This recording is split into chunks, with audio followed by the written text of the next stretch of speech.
हरे कृष्ण माता जी, सन प्रभु जी, दंडवत प्रणाम। हरे कृष्ण माता जी। हरे कृष्ण प्रभु जी, दंडवत प्रणाम। माता जी। हरे कृष्ण अंदर की दंडवत प्रणाम। हरे कृष्ण माता जी। हरे कृष्ण माता जी, दंडवत प्रणाम। हरे कृष्ण माता जी। హరే కృష్ణ. నువ్వు క్లాస్ మొదలు పెడతాము మంగళాచరణం చేసి. ఓం అజ్ఞానతిమిరాంధస్య జ్ఞానాంజనశలాకయా చక్షురున్మీలితం येन తస్మై శ్రీగురవే నమః. శ్రీచైతన్యమనోభీష్టం స్థాపితం येन భూతలే స్వయం రూపః కదా మహ్యం దదాతి స్వపదాంతికం.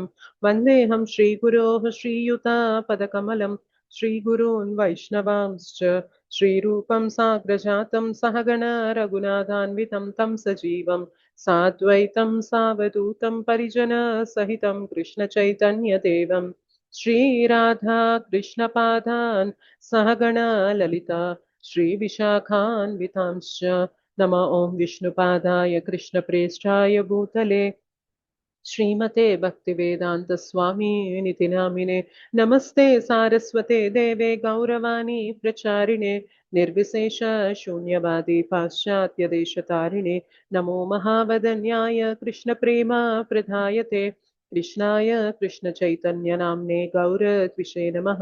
हे कृष्णा करुणा सिंधो दीनबंधो जगत्पते गोपेश गोपिका कांत राधा कांत नमोस्तुते तप्त कांचन गौरांगी राधे वृंदावनेश्वरी वृषभानुसुते देवी प्रणमामि हरिप्रिये।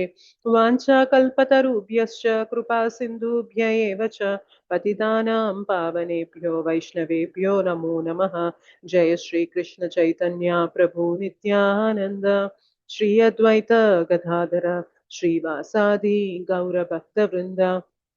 हरे कृष्णा कृष्ण कृष्ण हरे हरे हरे राम राम राम हरे हरे। जय जय श्री चैतन्य जय नित्यानंद जय द्वैत चंद्र जय गौर भक्त वृंद। ओम नमो भगवते वासुदेवाय। ओम नमो भगवते वासुदेवाय। ओम नमो भगवते वासुदेवाय।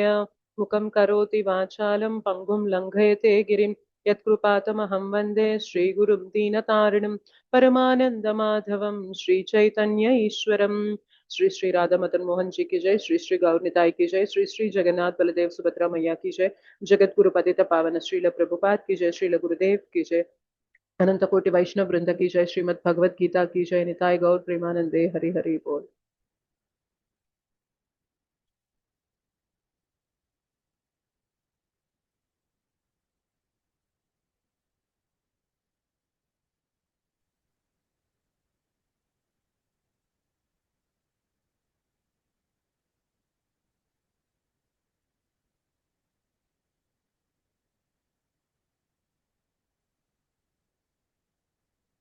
हरे हरे कृष्ण कृष्ण माता माता जी, जी, सब दंडवत प्रणाम। दंडवत प्रणाम। हरे कृष्ण माता जी, दंडवत प्रणाम। दंडवत Hare प्रणाम। Krishna Hare Krishna. Mataji, sorry, last two classes I was not able to attend. No problem, Mataji.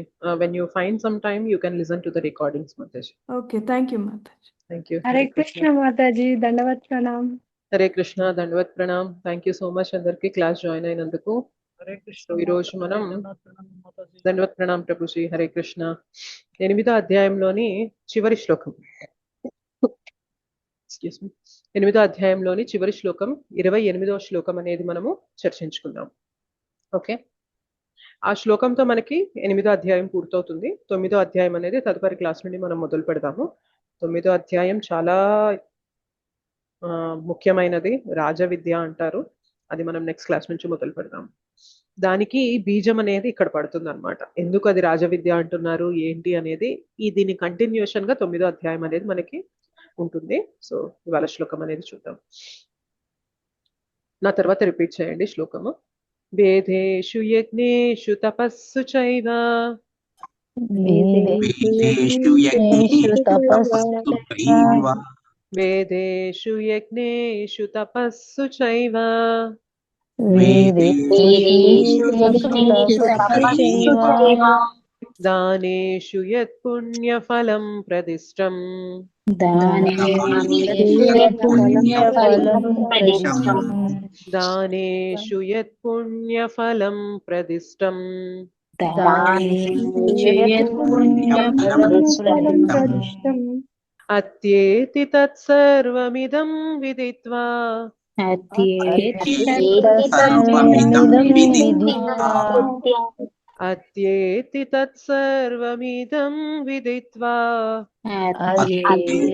तत्सर्वमिदं विदित्वा योगी परं स्थानमुपैति चाद्यम् योगी परं स्थानमुपैति चाद्यम् योगी परं स्थानमुपैति चाद्यम् योगी परं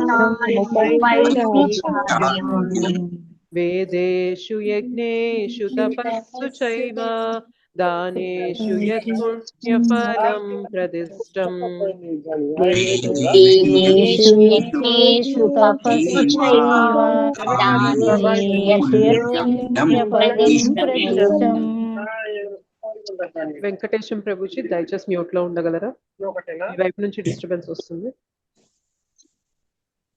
థ్యాంక్ యూ వేదేషు యజ్ఞేషు తపస్సు చైవ దానేషు యత్పుణ్యఫలం ప్రదిష్టం వేదేషు యజ్ఞేషు తపస్సు చైవ దానేషు యత్పుణ్యఫలం ప్రదిష్టం అత్యేతి తత్సర్వమిదం విదిత్వా యోగి పరం స్థానముపైతి చాద్యం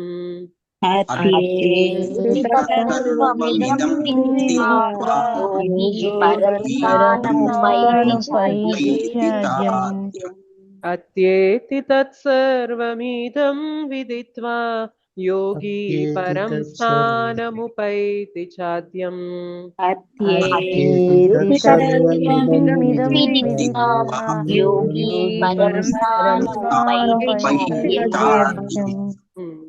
మీరు గత శ్లోకాలు చూసినట్లయితే దాని మీటర్ వేరేగా ఉంటుంది చిన్నగా ఉంటాయి అవి శ్లోకాస్ కొన్ని మాత్రం ఇట్లా పెద్దగా ఉంటాయి అన్నమాట సో ఇది మనం ఇలా చదివినట్టుగా ఆ శ్లోకం చదివితే మనకి రాదు ఐ మీన్ అది కరెక్ట్ మీటర్ లో ఉండదు అనమాట సో ఇది కొంచెం డిఫరెంట్ ఉంటుంది మనకి పెద్ద శ్లోకం వేదేషు యజ్ఞేషు తపస్సు చైవ దానేషు యత్పుణ్యఫలం ప్రదిష్టం అత్యేతి తత్సర్వమిదం విదిత్వా యోగి పరం స్థానముపైతి చాద్యం వేదేషు యజ్ఞేషు తపస్సు చైవ దానేషు యత్పుణ్యఫలం ప్రదిష్టం తత్సర్వమిదం విదిత్వా యోగి పరం స్థానముపైతి చాద్యం వేదేషు యజ్ఞేషు తపస్సు చైవ దానేషు యత్పుణ్యఫలం ప్రదిష్టం అత్యేతి తత్సర్వమిదం విదిత్వా యోగి పరం స్థానముపైతి చాద్యం వేదేషు తపస్సు చైవ దానేషు యత్పుణ్యఫలం ప్రదిష్టం అత్యేతి తత్సర్వమిదం విదిత్వా యోగి పరం ఓకే ఎవరెవరు శ్లోక అనువాదము మరియు భాష్యం చదవాలనుకుంటున్నారో దయచేసి హ్యాండ్ రైజ్ చేయండి భాష్యం కూడా కొంచెం పెద్దగా ఉంటుంది సో ఎక్కువ మందికే ఛాన్స్ వస్తుంది ఒక్కొక్క పారాగ్రాఫ్ ఒక్కొక్కరు చదివేలాగా చూద్దాము హ్యాండ్ రైజ్ చేసి ఉంచండి మాధవి మాతాజీ శ్లోకం చదువుతారా హరే కృష్ణ మాతాజీ చదువుతాను చదవండి మాతాజీ వేదేషు యజ్ఞేషు తపస్సు చైవ మిగిలిన వాళ్ళు దయచేసి మ్యూట్ లో ఉండండి. దానేషు యత్పుణ్యఫలం ప్రదిష్టం అత్యేతి తత్సర్వమిదం విదిత్వా యోగి పరం స్థానముపైతి చాద్యం థ్యాంక్ యూ మాతాజీ హరే కృష్ణ హరే కృష్ణ పావని మాతాజీ హరే కృష్ణ మాతాజీ ధన్యవాద ప్రణామ్ హరే కృష్ణ మాతాజీ దండవత్ ప్రణామ్ మీరేంటి ఈ క్లాస్ లో కనిపించారు మాతాజీ హరి బోల్ ఇప్పుడు కుదిరింది మాతాజీ హరి హరి బోల్ హరి బోల్ హరి బోల్ ఎస్ చదవండి మాతాజీ. శ్లోకానం అనువాదం చదవనా మాతాజీ? శ్లోకమే మాతాజీ. ఎస్ మాతాజీ. హరే కృష్ణ మాతాజీ దండవత్ ప్రణామ్. హరే కృష్ణ. వేదేషు యజ్ఞేషు తపస్సు చైవ దానేషు యత్ పుణ్యఫలం ప్రదిష్టం అత్యేతి తత్సర్వమిదం విదిత్వా యోగి పరం స్థానముపైతి చాద్యం. హరే కృష్ణ థ్యాంక్ యూ మాతాజీ. హరే కృష్ణ. నేను అలా అనడానికి మిగిలిన వాళ్ళకి ఎందుకు అలా అన్నారు అనుకుంటారేమో. పావని మాతాజీకి భక్తి యోగా ఎట్ హోమ్ వేరే బ్యాచ్ ఉంటుంది అనమాట, అది నడుస్తూ ఉంటుంది, అందులో సర్వీసెస్ చేస్తూ ఉంటారు మాతాజీ. సో సడన్ గా ఇట్లా జాయిన్ అయ్యేసరికి ఇక్కడ కనిపించారు ఏంటి అన్నాను అంతే. సో ఇంకా వేరే అర్థం ఏం లేదు. ఎస్, అనురాధ మాతాజీ మీరు కూడా శ్లోకమే చదవండి. వేదేషు యజ్ఞేషు తపస్సు చైవ దానేషు యత్ పుణ్యఫలం ప్రదిష్టం అత్యేతి తస్సర్వమిదం విదిత్వా యోగి పరం స్థానముపైతి చాద్యం. హరి బోల్. థ్యాంక్ యూ మాతాజీ. వెంకటేశం ప్రభుజీ మీరు కూడా శ్లోకమే చదవండి. ఉన్నారా ప్రభుజీ? వెంకటేశం ప్రభుజీ. ఓకే. కమలా కుమారి మాతాజీ. హరే కృష్ణ మాతాజీ. హరే కృష్ణ మాతాజీ శ్లోకం చదవండి మాతాజీ. చదువు. వేదేషు యజ్ఞేషు తపస్సు చైవ దానేషు యత్ పుణ్యఫల ప్రదిష్టం అచ్చేతి తస్సర్వమిదం విదిత్వా యోగి పరం స్థానముపైతి చాజ్యం. హరే కృష్ణ మాతాజీ. థ్యాంక్ యూ మాతాజీ. హరే కృష్ణ. వరలక్ష్మి మాతాజీ మీరు కూడా శ్లోకం చదవండి. శ్లోకమే చదవండి. వేదేషు యజ్ఞేషు తపస్సు చైవ దానేషు యత్పుణ్యఫలం ప్రదిష్టం అత్యేతి తత్సర్వమిదం విదిత్వా యోగి పరం స్థానముపైతి సాధ్యం. హరే కృష్ణ మాతాజీ. థ్యాంక్ యూ మాతాజీ. హరే కృష్ణ. వెంకటేశం ప్రభుజీ అనువాదం చదువుతారా? మీరు వచ్చినట్లున్నారు. హరే కృష్ణ మాతాజీ. దండవత్ ప్రణామ్ ప్రభుజీ. అనువాదం చదవండి. ఓకే మాతాజీ. వేదాధ్యయనము వలనను తీవ్ర తపస్సులతో కూడిన యజ్ఞాచరణము వలనను దానముల వలనను భక్తియుక్త సేవా మార్గమును చేపట్లు మానవునికి ఆధ్యాత్మికములు మరియు కామ్య కర్మలు అనుసరించుట వలనను పలుగు ఫలితములు లభింపకపోవు. కేవలము భక్తియుక్త సేవను ఆచరించడం ద్వారా అతడు వీటన్నిటినీ పొందుటయేగాక అంత్యమున శాశ్వతమైన దివ్యధామమును సైతము చేరగలడు. హరే కృష్ణ మాతాజీ. Thank you Prabhuji. Hare Krishna. Okay మాతాజీ. Thank you. వీరన్న ప్రభుజీ, కల్వా వీరన్న ప్రభుజీ మీరు భాష్యంలో మొదటి పారాగ్రాఫ్ చదవండి. ఈ శ్లోకము కృష్ణ చైతన్యము మరియు భక్తియుక్త సేవను గూర్చి ప్రత్యేకముగా వర్ణించు అష్టమాధ్యాయముల సారాంశము. మానవుడు ఆధ్యాత్మికాచార్యుని నిర్దేశమునందు వేదాధ్యయనమును కావించుచు అతని నిర్దేశమున అనేక రకాల తపోనిష్టలను ఆచరించవలెను. బ్రహ్మచారి ఆధ్యాత్మికాచార్యుని ఆశ్రమమునందు సేవకునిగా జీవించుచు ప్రతి గృహము నుండి భిక్షను స్వీకరించి దానిని గురువునకు అర్పించవలెను. అతడు గురువు గారి ఆజ్ఞననుసరించియే ఆహారమును గ్రహింపవలెను. ఒకవేళ గురువు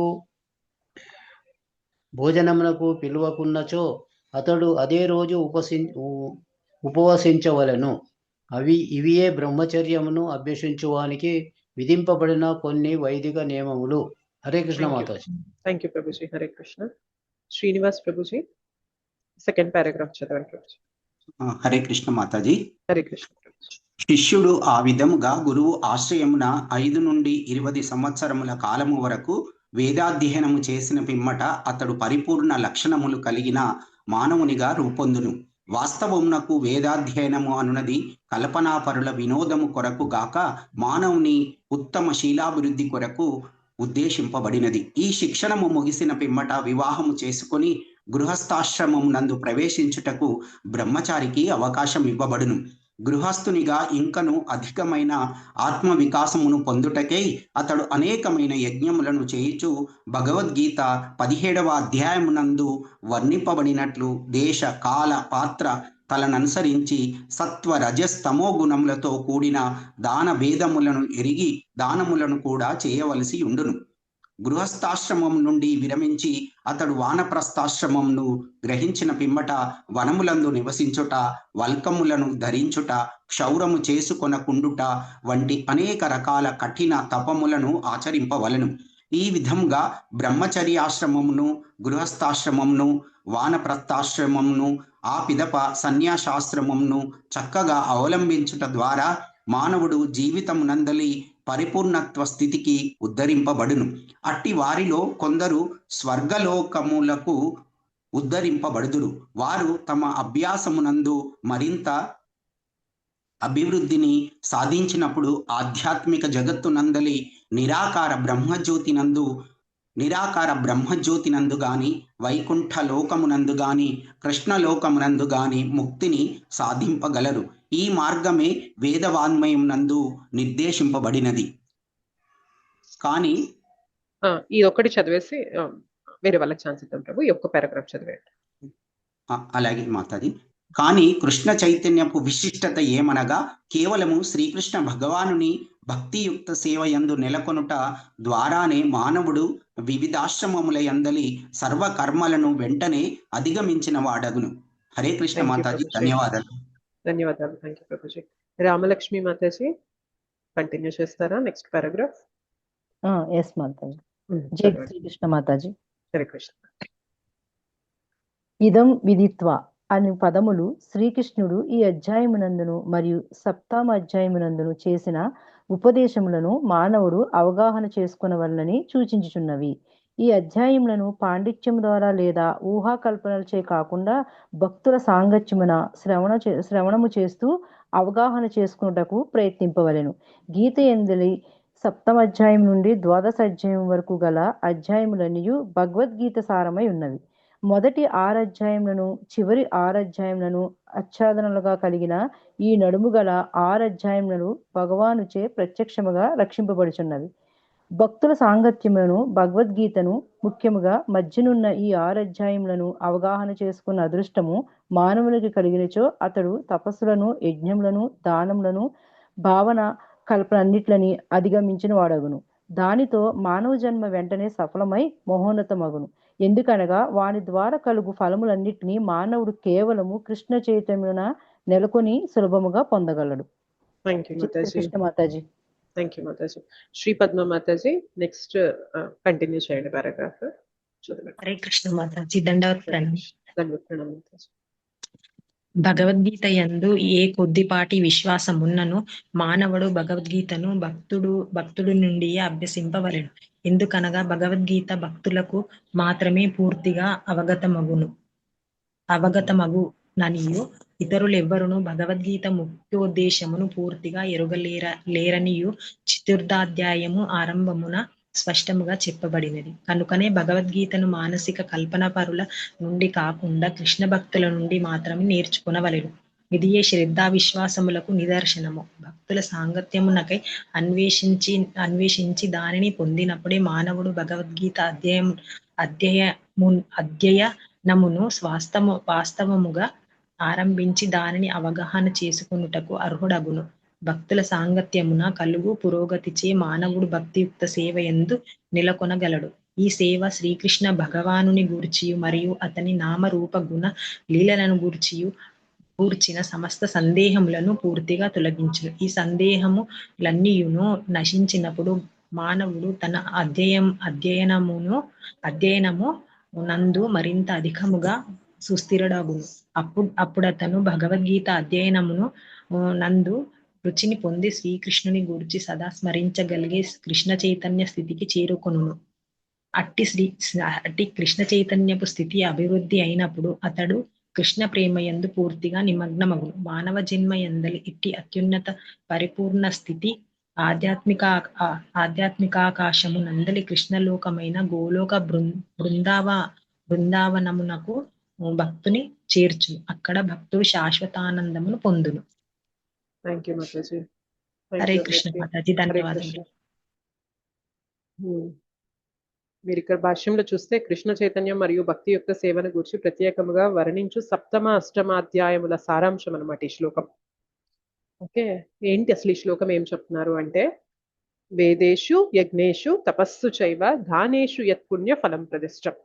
వేదాల్లో చెప్పబడినటువంటి యజ్ఞాలు, తపస్యలు, దానాలు, వీటన్నిటి వల్ల ఎటువంటి పుణ్య ఫలితం అనేది మనం తెచ్చుకుంటామో, అత్యేతి తత్సర్వమిదం విదిత్వా.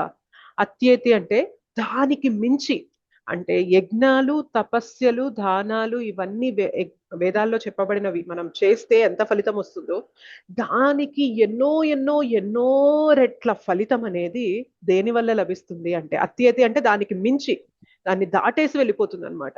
ఏది ఏది ఆ ఫలితం మనకిస్తుంది అంటే, తత్ సర్వం ఇదం విదిత్వా. ఇప్పటి వరకు నేను ఏదైతే చెప్పానో, విదిత్వా అంటే తెలుసుకోవడం అనమాట.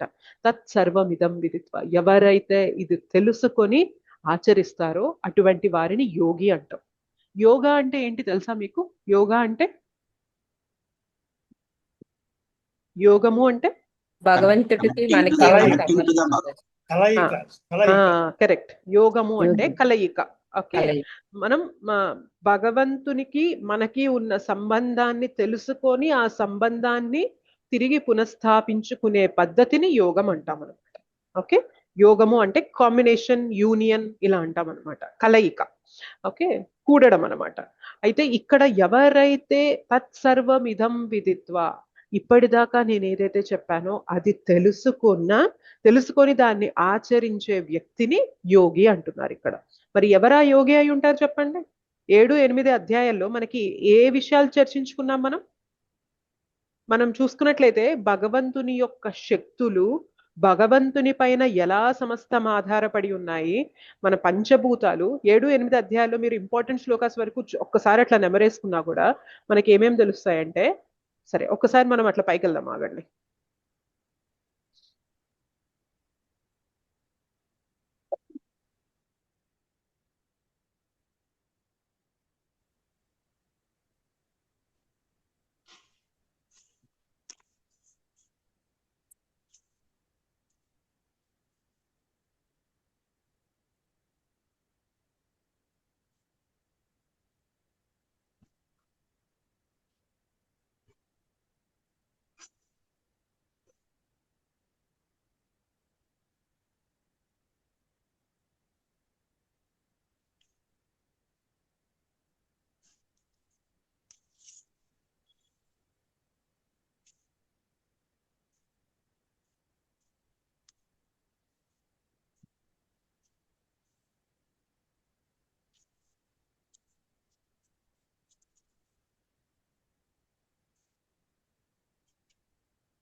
ఇక్కడ నుంచి మనకి స్టార్ట్ అవుతుంది. 7-8లో ముఖ్యమైన శ్లోకాలు చూస్తున్నాం మనం. సో మనకి ఏమేం చెప్తున్నారు భగవంతుడు? వేలాది మనుష్యులలో ఎవరో ఒకరు మాత్రమే సంపూర్ణ సిద్ధిని సాధించుటకు యత్నించగా, అట్లా యత్నించే వారిలో ఒకరు మాత్రమే నన్ను తెలుసుకోగలరు అని చెప్తున్నారు. అంటే భగవంతుని గురించి తెలుసుకోవడం, భగవత్ జ్ఞానం అనేది ఎంత అరుదు అని చెప్పారు. అది చెప్పి భగవంతుడు తన జ్ఞానాన్ని వివరించడం మొదలుపెట్టారు. తన గురించి, తన శక్తుల గురించి, ఈ జగత్తు ఎలా ఏర్పడింది, ఈ జగత్తుకు అతీతంగా ఏముంది, ఇదంతా కూడా చెప్తారనమాట. సమస్తం ఎవరిపైన ఆధారపడిందో అదంతా చెప్తారు. సో 7.4లో ఏం చెప్పారు కృష్ణ? భూమి, అగ్ని, జలము, వాయువు, ఆకాశము, మనస్సు, బుద్ధి, అహంకారము. సో ఈ పంచభూతాలు మరియు మనస్సు, బుద్ధి, అహంకారము అంటే మన స్థూల శరీరం, మన సూక్ష్మ శరీరం రెండు కూడా భగవంతుని యొక్క బహిరంగ శక్తి ద్వారా ఏర్పడ్డాయి అని చెప్తున్నారు. ఓకే, అండ్ నెక్స్ట్ ఏమంటున్నారు?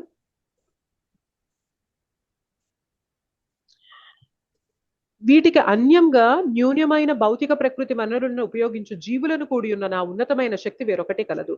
ఈ శక్తి ఇప్పుడు నేను ఏదైతే చెప్పానో వాటికి అన్యంగా జీవశక్తి కూడా ఉంది. అంటే ఆత్మల గురించి చెప్తున్నారు. వారు కూడా నా శక్తినే అని భగవంతుడు చెప్తున్నారు ఇక్కడ.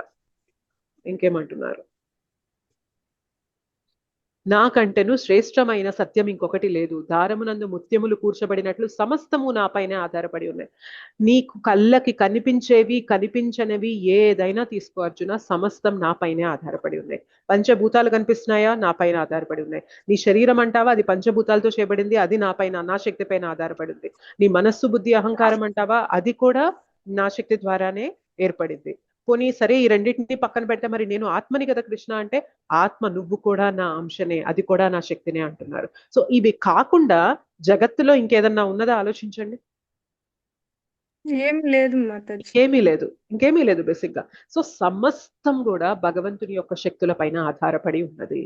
ఓకే, నెక్స్ట్ ఇంకా మనకి ఏం చెప్తారంటే, భగవంతుడు ఎలా త్రిగుణాలకి అతీతంగా ఉన్నారు, మరి మనం ఎలా త్రిగుణాల్లో చిక్కుకుపోయి ఉన్నాము, త్రిగుణాల్లో చిక్కుకున్న మనం త్రిగుణాలకి అతీతంగా ఉన్న భగవంతుణ్ణి శరణు వేడితేనే ఈ భగవంతుని యొక్క శక్తి యొక్క చెర నుండి మనం బయటపడగలము. అంటే మాయ యొక్క చెర నుండి మనం బయటపడగలము. మాయని తప్పించుకోవడం అసాధ్యం అని ఎవరైతే నన్ను శరణు పెడతారో మీరు ఖచ్చితంగా బయటపడగలరు అని చెప్పి, 4 రకాల వ్యక్తులు ఎవరు నాకు శరణు వేడతారు, 4 రకాల వ్యక్తులు ఎవరు నాకు శరణు వేడరు, అవి ఆ వివరాలు ఇస్తారు మనకి. రైట్. అండ్ తర్వాత మనకి 8వ అధ్యాయంలోకి వచ్చేసరికి ఎలా భగవత్ ప్రాప్తి అనేది మనం పొందగలము. ఎవరైతే అంత్యకాలంలో ఎటువంటి స్మరణ అనేది పెట్టుకొని వెళ్తారో అటువంటి స్థితి వారు పొందుతారు. కానీ ఎవరైతే స్మరణ నా పైన పెట్టుకుంటారో వారు నన్నే పొందుతారు.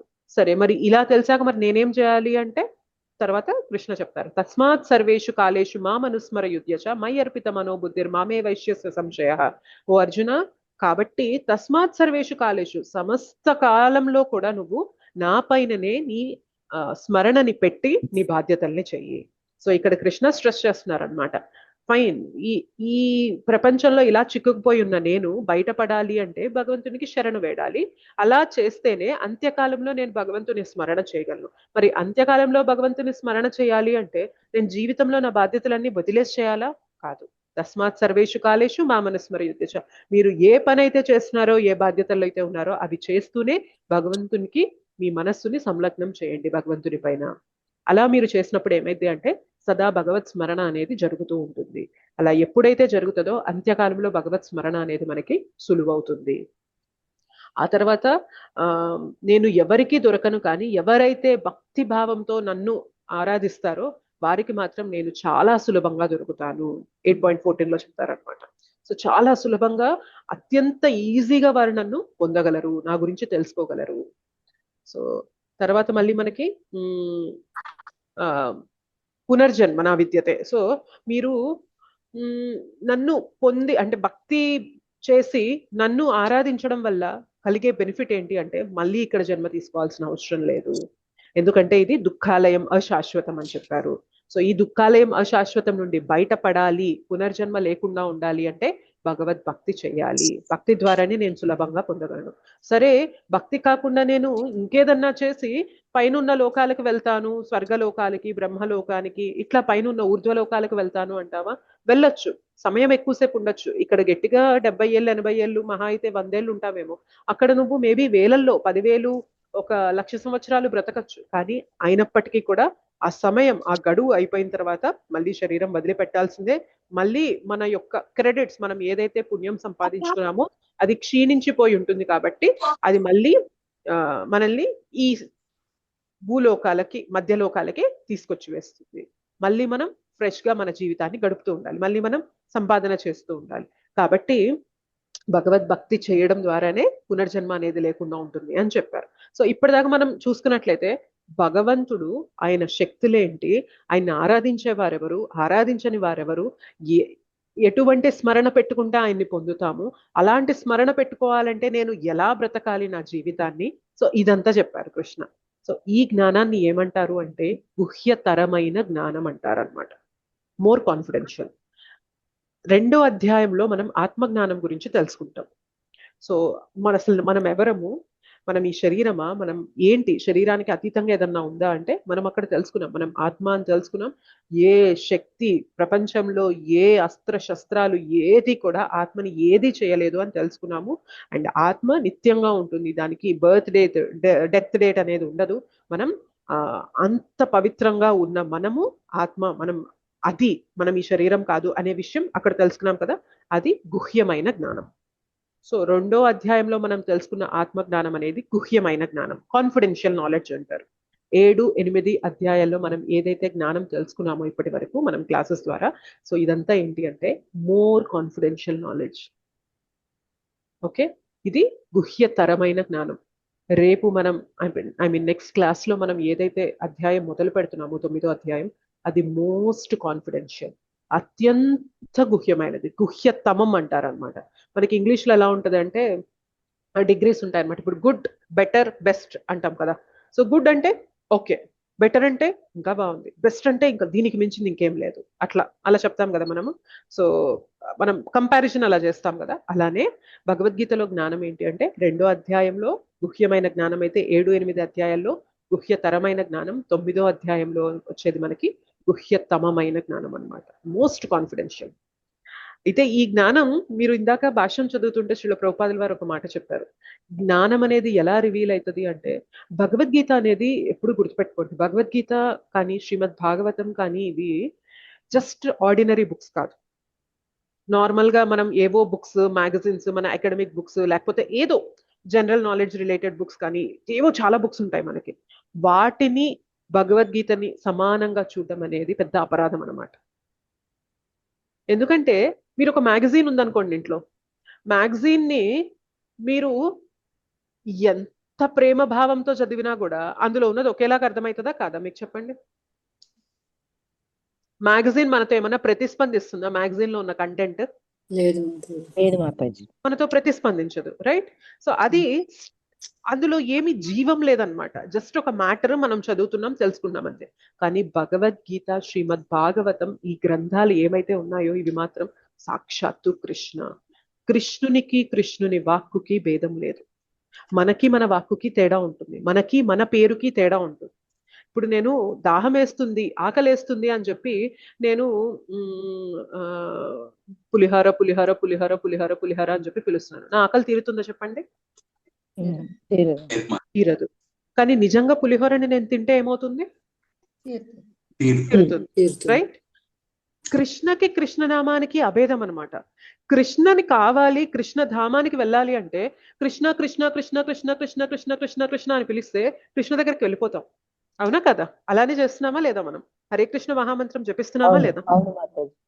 సిమిలర్లీ ఎలా అయితే నామానికి నామికి అభేదమో భగవంతుని పలుకుకి భగవంతునికి అభేదం.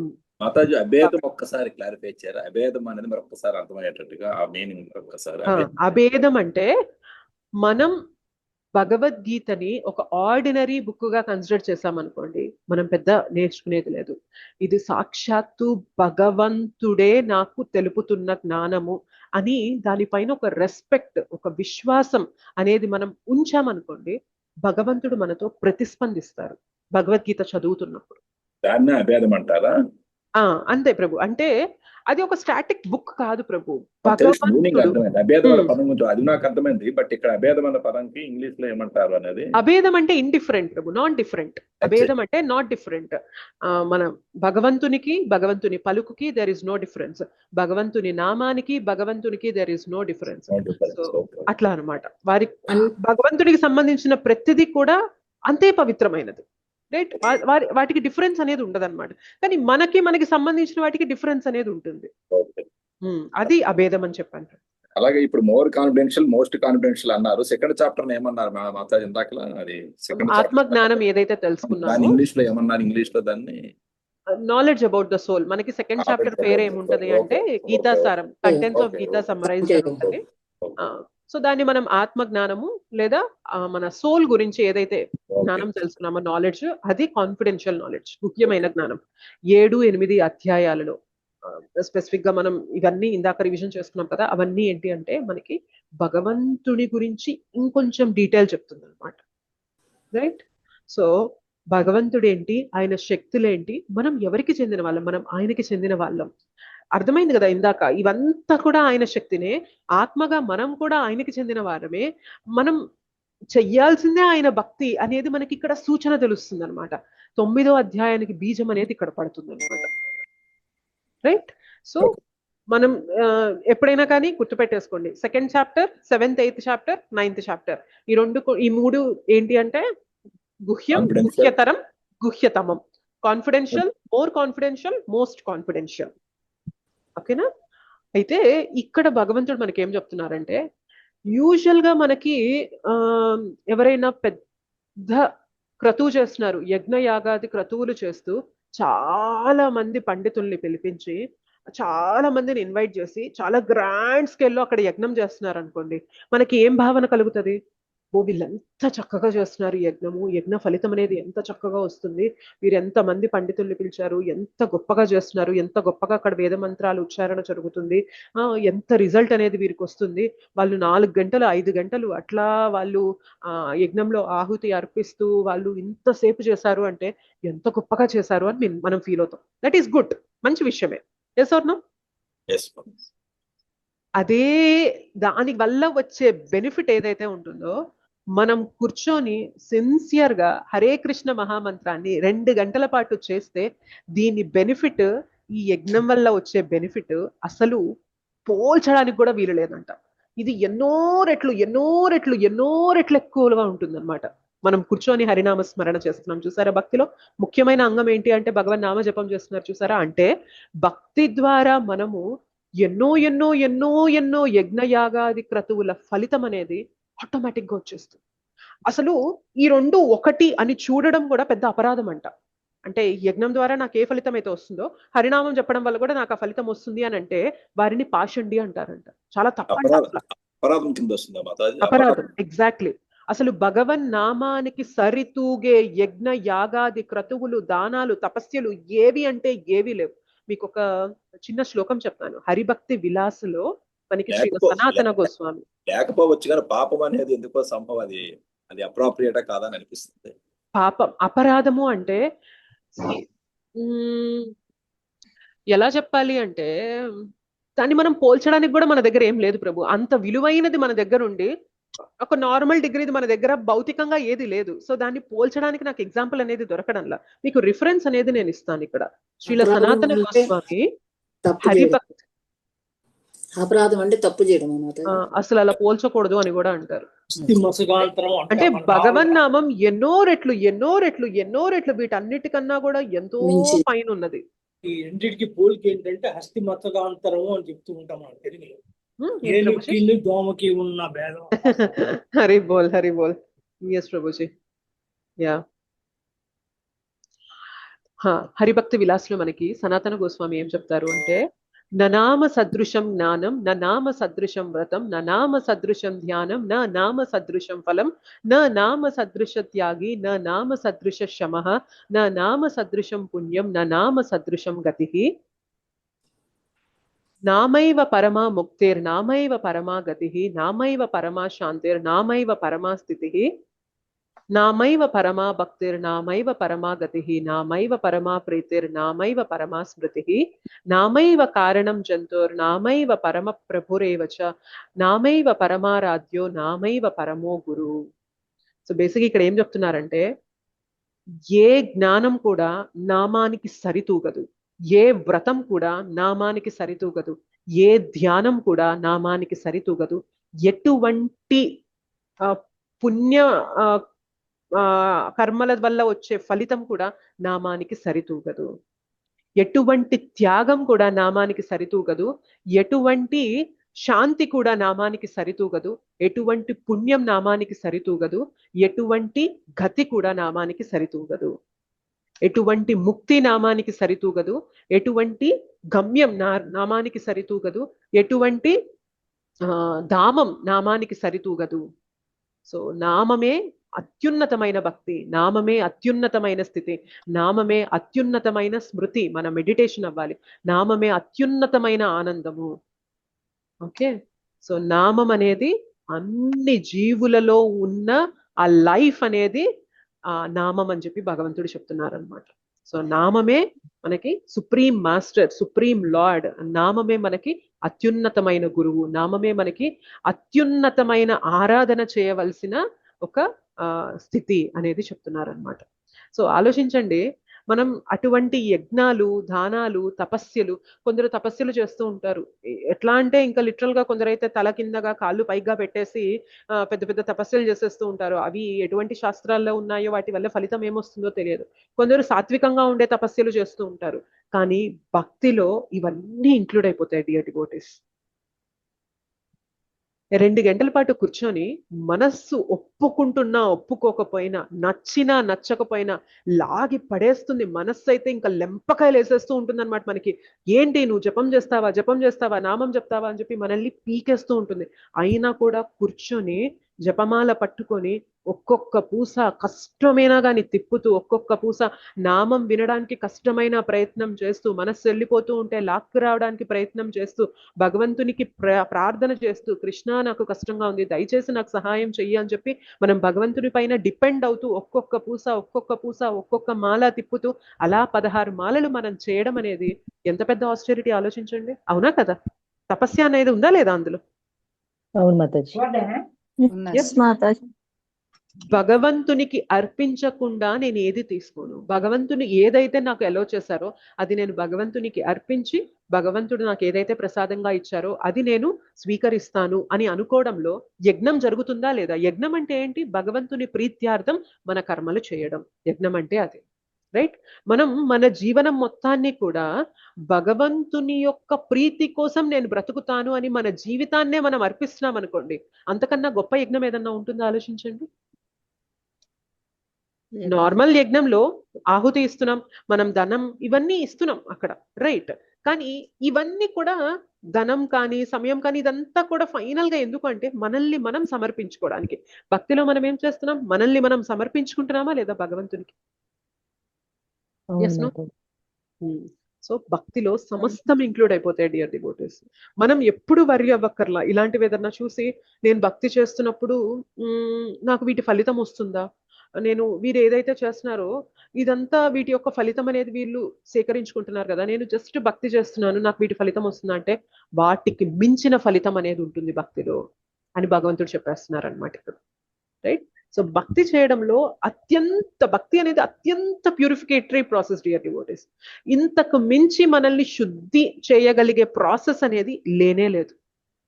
అందుకనే భగవంతుడు ఏం చేస్తారంటే ఎవరైతే భక్తి చేయడం మొదలుపెట్టి సిన్సియారిటీ చూపిస్తూ ఉంటారో వారి కర్మ అనేది భగవంతుని చేతిలోకి తీసేసుకుంటారు. జనరల్ గా కర్మ ఎలా ఉంటది అంటే మనం ఏదైతే చేసామో దాని ప్రతిఫలం సరైన సమయం వచ్చినప్పుడు అనుభవించాలి. భగవంతుడు అలా సిస్టమ్ ఏర్పాటు చేసేసారనమాట ఈ భౌతిక ప్రకృతిలో. మనం అనుకుంటాం నేను ఏం పాపం చేయలేదు, నేనేం తప్పు చేయలేదు, నాకు ఎందుకు ఈ కష్టం వచ్చింది. లేదా కొందరిని చూసి అనుకుంటాం వీళ్ళు అన్నీ తప్పులే చేస్తూ ఉంటారు కానీ ఇంత హ్యాపీగా ఉన్నారు అని అనుకుంటూ ఉంటాం. కానీ ఎప్పుడో వాళ్ళు చేసిన దానికి ఫలితం ఇప్పుడు అనుభవిస్తున్నారు. జ్ఞానం ఉన్న వ్యక్తి ఇది తెలుసుకుంటారు. ఏది ఊరికే రాదు, ఏదో ఒకప్పుడు చేశారు కాబట్టి అది ఇప్పుడు అనుభవిస్తున్నారు. ఇప్పుడు కరెక్ట్ గా చేస్తే ఫ్యూచర్ బాగుంటుంది. లేదు ఇప్పుడు సుఖభోగాల్లో ఉన్నాను అని ఇష్టం వచ్చినట్లు బ్రతికితే డెఫినెట్లీ వాళ్ళ ఫ్యూచర్ అనేది అంధకారంలో ఉంటుంది అని మనకి అర్థమవుతుంది. కానీ ఎవరైతే భక్తి చేస్తున్నారో భగవంతుడు వారి కర్మ అకౌంట్ ని ఆయన చేతిలోకి తీసేసుకుంటారు. ఆయన చేతిలోకి తీసేసుకుని ఒకసారి అమోఘలీల ప్రభు ఏం చెప్పారు అంటే భగవంతుడు అంట మన యొక్క కర్మని మొత్తం ఆయన చేతిలో తీసుకొని ఇలా ఆయన చేతిలో పెట్టుకుంటారంట. పెట్టుకొని పాపం ఈ భక్తుడు ఈ భక్తురాలు సిన్సియర్ గా భక్తి చేస్తున్నారు అని చెప్పి మొత్తం అలా హోల్డ్ చేసి ఉంచుతారు. ఎలా హోల్డ్ చేసి ఉంచుతారు అంటే మనకి మన కర్మ అనుసారం పెద్ద యాక్సిడెంట్ కావాల్సింది ఉంది. ఓకే, భగవంతుడు ఏమనుకుంటారంటే సిన్సియర్ గా భక్తి చేస్తుంది, సిన్సియర్ గా భక్తి చేస్తున్నాడు ఈయన. సో ఇప్పుడు నేను ఈ కర్మ ఫలితం ఇచ్చాను అనుకో, మంచం మీద పడాల్సి ఉంటుంది, కొన్ని రోజులు ఇబ్బంది పడాల్సి ఉంటుంది, అంతా కూడా కొంచెం తారుమారైపోతుంది. సో ఏం చేద్దాము అంటే జస్ట్ ఆ కర్మని అట్లా చిలకరిద్దాం, ఆయన పైన చిలకరిద్దాం. సో దానివల్ల ఏమవుతుంది అంటే ఆ కర్మ ప్రతిఫలం అనేది చాలా రెట్లు తగ్గిపోయి చాలా చిన్నదిగా అయిపోయి మనకి కాలు విరగాల్సింది కాలు పైన చిన్న ఘాటుబడి వెళ్ళి జస్ట్ సెప్టిక్ అవ్వకుండా ఇంజెక్షన్ వేయించుకుంటాం, దానికి బ్యాండేజ్ వేయించుకుంటాం, ఇంటికి వచ్చేస్తాం. సో కాలు విరిగితే హాస్పిటల్లో అడ్మిట్ అయ్యి చికిత్స తీసుకొని మనం వచ్చి రెస్ట్ తీసుకొని దానికి ఎంత పెద్ద స్కేల్లో కర్మను అనుభవించాలో భగవంతుడు దాన్ని చాలా లైట్ గా చిన్న గీతలాగా పడి లైట్ గా రక్తం వచ్చి వెళ్ళి మనం అక్కడ డ్రెస్సింగ్ చేయించుకొని మనం ఇంజెక్షన్ చేయించుకొని ఇంటికి వచ్చేసాం. రెండిట్లో డిఫరెన్స్ ఉందా లేదా? తీవ్రత తగ్గింది, రైట్? సో మరి అడగచ్చు అసలు ఎందుకు భగవంతుడు ఇదైనా ఎందుకు ఇచ్చాడు, కంప్లీట్ గా ఆపేయచ్చు కదా. ఆ గీత పడి మనం హాస్పిటల్కి వెళ్ళి వచ్చేలాగా ఇదెందుకు చేశాడు, కంప్లీట్ గా అసలు ఏం లేకుండా చేయొచ్చు కదా, మరి నేను భక్తి చేస్తున్నాను కదా అంటే భగవంతుడు గుర్తు చేస్తున్నారు అనమాట మనకి ఈ ప్రపంచంలో ఇలానే ఉంటుంది. ఆధ్యాత్మిక, ఆదిదైవిక, ఆది భౌతిక క్లేశాలు అనేవి ఉంటాయి. ఎప్పుడైనా ఇక్కడే సెటిల్ అవుతాను అనే భావన వస్తుందేమో, అది రానియకుండా భగవంతుడు చిన్న చిన్న కష్టాలు ఇస్తూ ఉంటారన్నమాట. నీ ప్లేస్ ఇది కాదు, నీ ప్లేస్ అది. సో నీ ఫోకస్ ఎప్పుడు కూడా అక్కడికి రావాలి, భగవంతుని సేవ చేసుకోవాలి, అక్కడికి వెళ్ళిపోవాలి. ఇక్కడేదో నేను అడ్జస్ట్ అయిపోయి సెటిల్ అయిపోదాను అనే భావనలో ఉండకూడదు అని భగవంతుడు మనకి చిన్న చిన్న కష్టాలు ఇస్తూ ఉంటారన్నమాట. ఆ కష్టాలు ఇచ్చినప్పుడు మనకు గుర్తొస్తూ ఉంటుంది, ఓ భగవంతుడా, ఈ ప్రపంచమే ఇట్లాంటిది, ఈ జగత్తే ఇట్లాంటిది, ఈ శరీరమే ఇట్లాంటిది, ఇటువంటి శరీరంలో నేనున్నాను అనే భావన కలిగి మనం ఇక్కడ ఉండకూడదు, ఈ శరీరంలో నేను ఉండకూడదు, బయటికి వెళ్ళిపోవాలి అనే పాత్రలో ఇంకా స్థిరంగా వెళ్తాము అని చెప్పి ఆ చిన్న కష్టాన్ని మనకు భగవంతుడు ఇస్తారు అని క్లాస్ లో చెప్తారనమాట. సో భక్తి మనకి ఎన్నో వ్రతాలు, నోములు, పూజలు, యజ్ఞాలు, దానాలు, తపస్యలు ఎన్నిటి ఫలితమో భక్తిలో ఇంక్లూడ్ అయిపోయింది డియర్ డివోటీస్. అర్థమవుతుందా? అండ్ ఇందాక మనకి భాష్యం చదువుతున్నప్పుడు అందులో చెప్పారు, ఏమన్నారు అంటే శ్రీల ప్రభుపాదుల వారు మనకి యూజువల్ గా మానవునిగా జన్మించిన తర్వాత ఎలా ఉంటది అంటే మొదటి 20 సంవత్సరాలు లేదా 25 సంవత్సరాలు అనేవి మనకి 5 ఇయర్స్ తర్వాత 5 నుంచి 25 ఇయర్స్ వరకు కూడా మనం గురువు దగ్గర బ్రహ్మచర్యాశ్రమంలో ఉంటారు. సో గురువు చెప్పిందల్లా చేస్తూ ఉంటారు. గురువు ఏ సేవ అయితే ఇచ్చారో ఆ సేవ చేస్తారు. వారు వెళ్ళి భిక్షాటన చేసి భిక్షగా ఏదైతే దొరికిందో అది గురువుకి ఇస్తారు. గురువు వారిని పిలిచి తీసుకోండి, తినండి అని చెప్తేనే అది తీసుకుంటారు, లేదంటే ఆ రోజు పస్తుంటారు, ఉపవాసం ఉంటారు.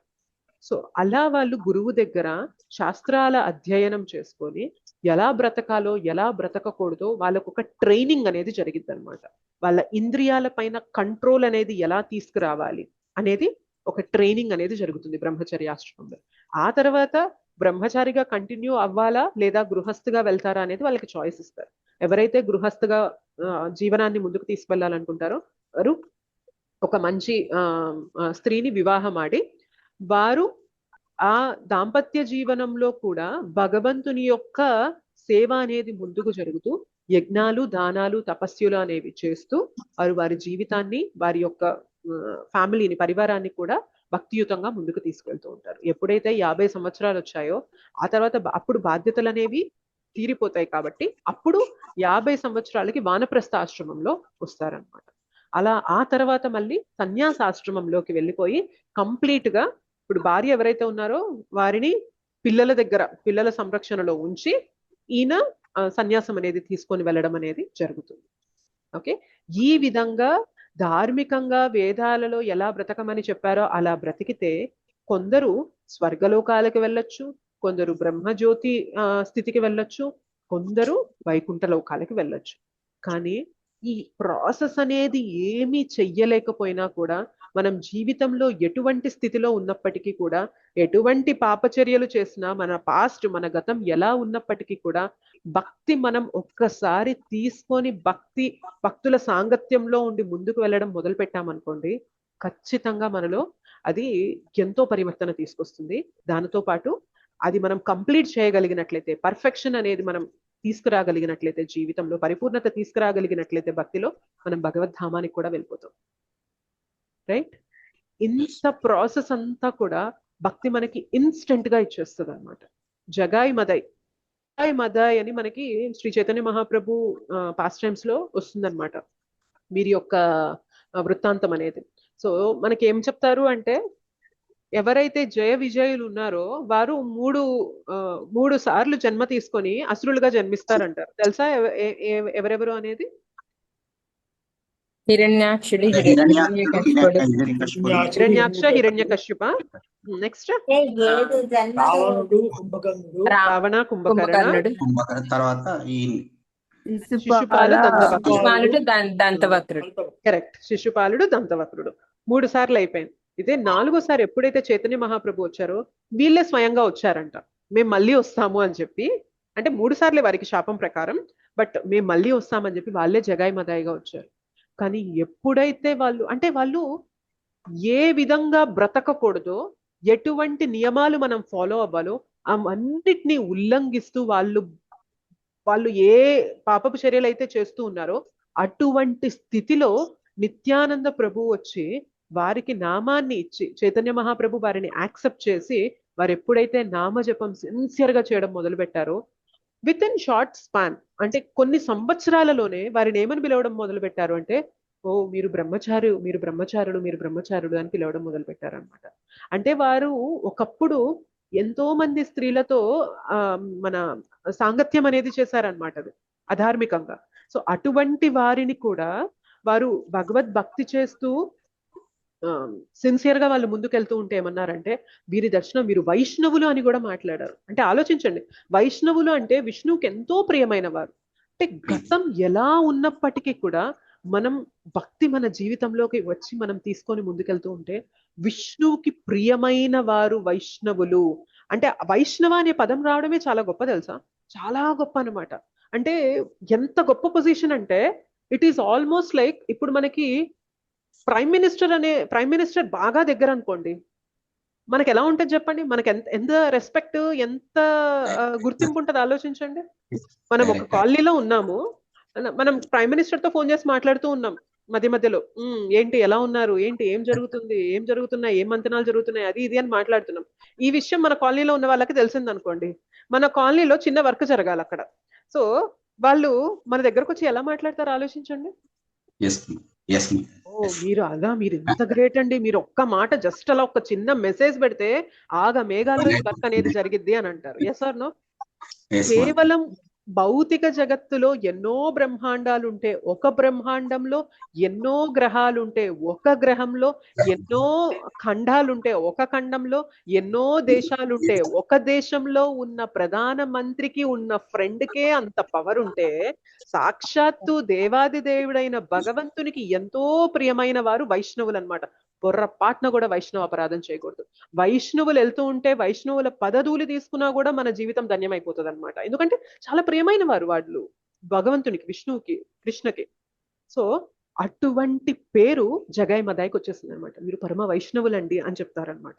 అంటే ఆలోచించండి, భక్తి మనల్ని ఎటువంటి అధమ స్థితి నుండి ఎటువంటి స్థితికి తీసుకెళ్లిపోతుంది. ఏ యజ్ఞం, ఏ దానం, ఏ తపస్య, ఎన్ని సంవత్సరాలు, ఎన్ని జన్మలు మనం చేస్తే అటువంటి స్థితికి మనం వెళ్తాం ఆలోచించండి. అర్థమవుతుందా? భక్తి ఉన్న శక్తి అలాంటిది అనమాట. పవర్ ఆఫ్ భక్తి అలాంటిది, మనకి తెలియట్లేదు. సంహౌ ఫెమిలియారిటీ బ్రీడ్స్ కంటెంప్ట్ అంటారు అనమాట. మనకి ఏదైతే బాగా ఈజీగా దొరుకుతుందో దాని విలువ మనకి తెలియదు. ఎలా ఉంటది అంటే, ఇప్పుడు మనకి చందనం అనేది చాలా విలువైందా కాదా? మనకి ఏవైతే శాండల్వుడ్ లాక్స్ ఉంటాయో మనకి ఏమంటారు, ఆ చందనం చెక్కలు ఏవైతే ఉంటాయో అవి ఎంత విలువైనవి చెప్పండి? చాలా విలువైనవి కదా, చాలా కాస్ట్ ఉంటాయా కదా అవి. కానీ ఎవరైతే అక్కడే గుడిసెలు వేసుకొని వాళ్ళ చుట్టూ కూడా ఆ చందనపు చెట్లు ఉన్నాయో, వాళ్ళకి బాగా చలి పెట్టింది అనుకోండి, ఆ చందనపు చెక్కని విరిచేసి దాన్ని మంట పెట్టేసుకున్నారు అనుకోండి, అప్పుడు ఏమంటాం? అయ్యో బాబు, ఏంటి వీళ్ళేంటి ఇట్లా చేసుకుంటున్నారు, చందనపు చెక్కని కాల్చుకొని మరి వీళ్ళు చలిమంట పెట్టుకుంటున్నారు ఏంటి అని అంటాం. Yes or no? సిమిలర్లీ మన జీవితంలో కూడా భగవన్ నామం దొరికింది అంటే భౌతికంగా మనకి ఏదో వజ్రమో చందనపు చెక్కో ఇట్లాంటి మనం పోల్చగలుగుతున్నాం, కానీ భగవన్ నామానికి పోల్చడానికి ఏది సరితూగేది లేనే లేదు మన దగ్గర. అలాంటిది మనకి దొరికినప్పుడు సంహౌ ఈజీగా దొరికింది కదా, అందరూ చేస్తున్నారు కదా, ఏముంది ఇందులో అనే ఇదిలో మనం వెళ్ళిపోతున్నాం. కానీ దాని విలువ ఎవరైతే దాన్ని లేకుండా దూరంగా బ్రతుకుతున్నారో వారు మాత్రమే తెలుసుకోగలరు, లేదా ఎవరైతే దానిలో ఉన్న రుచిని నిజంగా తెలుసుకున్నారో వాళ్ళు మాత్రమే తెలుసుకోగలరు అనమాట. Right? So familiarity breeds contempt. ఏదైతే మనకి ఈజీగా దొరుకుతుందో దానిపైన విలువ అనేది మనకు ఉండదన్నమాట.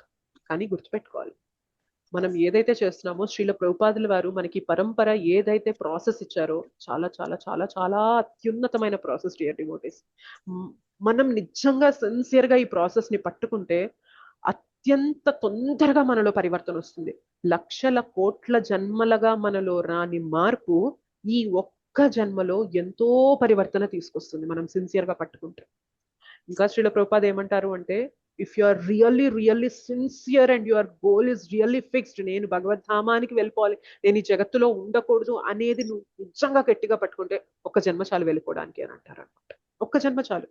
ఇప్పటిదాకా ఎన్నో జన్మలు తీసుకొని ఎందరినో ఇబ్బంది పెట్టి, ఎందరినో బాధ పెట్టి, ఎన్నో పాపాలు చేసి, ఎన్నో జీవుల్ని చంపేసి ఆ పాపము, ఆ ఖాతా అదంతా కూడా మన దగ్గర పెట్టుకున్నప్పటికీ కూడా ఒక్క జన్మ సిన్సియర్గా భక్తి చేసినా కానీ చాలు, తరించిపోతామంటారు అనమాట. భక్తికి ఉన్న శక్తి అది. అందుకే శ్రీల ప్రభుపాదుల వారు అంటారనమాట, give this one life time to Krishna. ఈ ఒక్క జీవితాన్ని, ఈ ఒక్క లైఫ్ టైం ని భగవంతునికి ఇవ్వండి చాలు అని అంటారు. రైట్?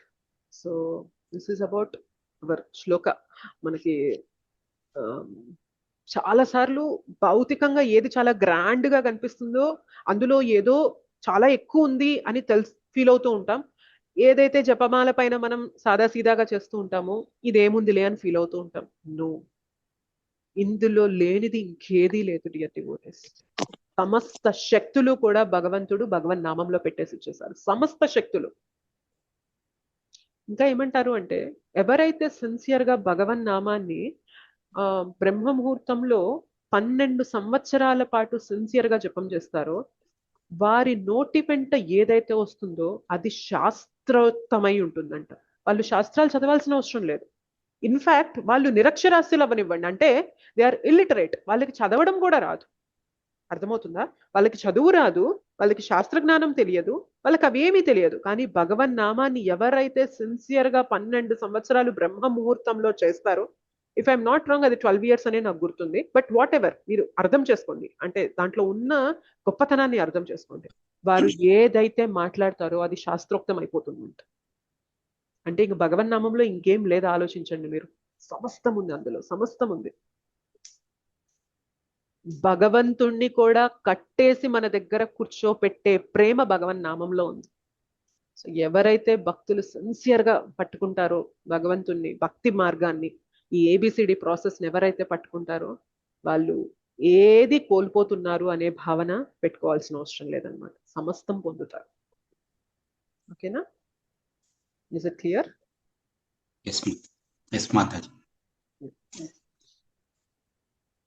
ఏమైనా ప్రశ్నలు ఉన్నాయా? 1-2 ప్రశ్నలు తీసుకొని మనం క్లాస్ ముగిద్దాము. చాలా చాలా ధన్యవాదాలు మాతాజీ, బాగా ఎక్స్ప్లెయిన్ చేశారు.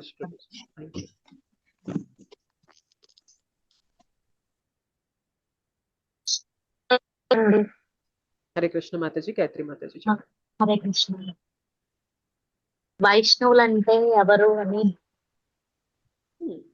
ఎవరైతే విష్ణువుని ఆరాధన చేస్తూ ఉంటారో వారు వైష్ణవులు మాతాజీ. విష్ణువుకి ప్రియమైన వారు, విష్ణు భక్తి చేసే వారిని వైష్ణవులు అంటారు.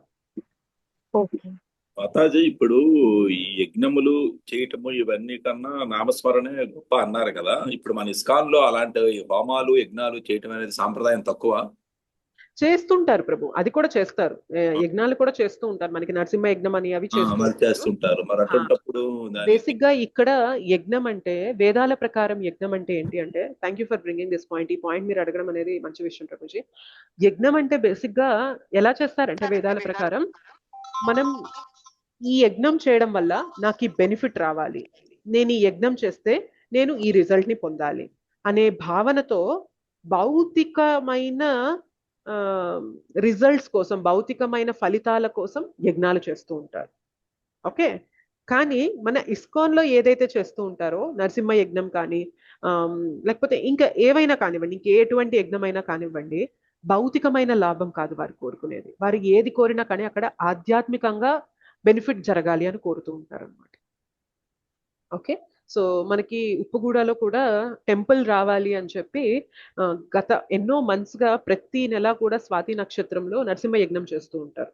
సో దాని యొక్క సంకల్పం ఏంటి, దాని వెనక ఏం చెప్పి యజ్ఞం చేస్తున్నారు అంటే, ఇక్కడ త్వరగా భగవంతుని యొక్క మందిరం నిర్మాణం జరగాలి. అలాంటి కోరుకునేటప్పుడు తప్పు లేదు, అటువంటి కోరుకునేటప్పుడు తప్పు లేదు. ఎస్ ప్రభుజీ. హరే కృష్ణ మాతాజీ. ఒక చిన్న, అంటే దీనికి సంబంధించింది కాదు, మామూలుగా అడగచ్చా? దేవతల గురించి అట్లా క్వశ్చన్ అడగచ్చు? అడగండి మాతాజీ. అంటే ఒక చిన్న డౌట్ మాతాజీ. ఇప్పుడు సృష్టి అనేది కృష్ణుడి నుంచి స్టార్ట్ అయిందని చెప్పి మన ఇస్కాన్ దానిలో ఉంటది. మామూలుగా శివభక్తులు ఉంటారు కదా, అక్కడ అమ్మవారి నుంచి వచ్చింది మణిద్వీపము. ఆవిడే చాలా, అంటే అక్కడ ఒక సింహాసనం మీద అమ్మవారు కూర్చొని 4 కోళ్ల దగ్గర దేవుళ్ళు ఉంటారు, బ్రహ్మ విష్ణు మహేశ్వరులు. మరి ఒక కథ జరిగింది అంటే ఏదైనా గానీ ఒకటే ఉండాలి కదా, అలా ఎందుకు చెప్తున్నారు? నాకు అది అర్థం కాదు. దేవి భాగవతం అని ఒకటి ఉంటుంది, అది ఎందుకు దానిలో కూడా మళ్ళా ఇవి స్టోరీనే వస్తుంది? ఒక స్టోరీ జరిగిందంటే యాక్చువల్ గా ఒకేలాగా ఉండాలి కదా, ఎందుకు అలా జరుగుతుంది అనేది నాకు ఎప్పటికీ అర్థం కావట్లేదు. తప్పుగా అనుకోకండి. లేదు, ఇది కామన్ డౌట్ మాతాజీ, అందరికీ ఉండే డౌట్.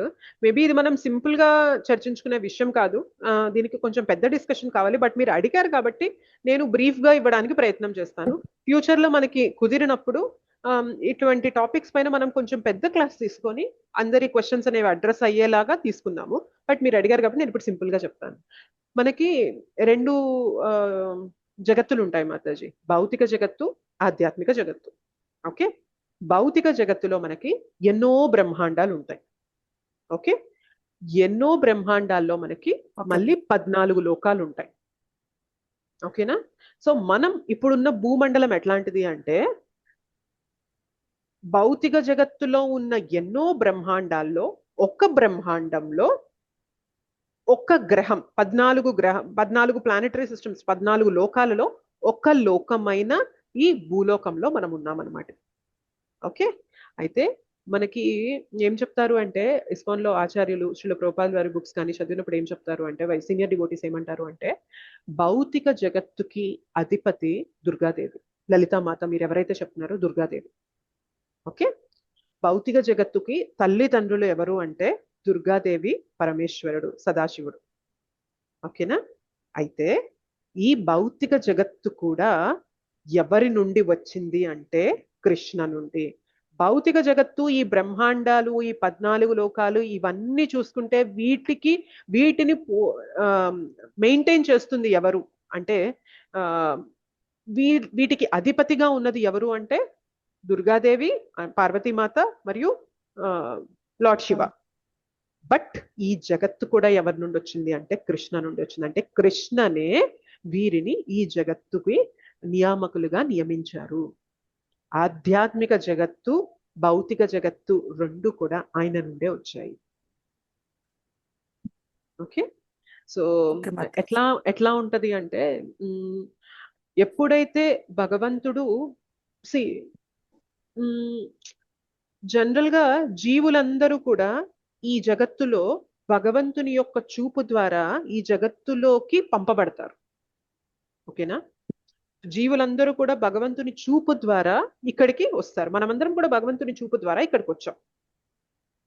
అయితే ఇక్కడ మళ్ళీ మనం ఎటువంటి జన్మ తీసుకోవాలి, ఏ తల్లి గర్భంలో ఎలా వెళ్ళాలి అనేది తర్వాత జన్మలు తీసుకుంటూ ఉంటాం. బట్ ఇనీషియల్ గా మనం ఎలా వచ్చాం ఇక్కడికి, మొదటిసారిగా మనం ఇలా వచ్చాం ఇక్కడికి అంటే, మనం అంటే శరీరంతో ఆలోచించద్దు. శరీరంతో ఇంకొక డౌట్ కూడా ఉంది మాతాజీ, మీరు చెప్పింది ఇప్పుడు భగవంతుడు అనేవాడు అందరినీ సృష్టించాడు కదా మాతాజీ. కర్మ అనేది అసలు ఫస్ట్ ఉండదు కదా, సృష్టించక ముందు అసలు ఉండదు కదా. మరి కర్మానుసారం పూర్వజన్మ అట్లా అంటుంటారు కదా, అసలు ఫస్ట్ అనేది ఆయనే కదా సృష్టించింది.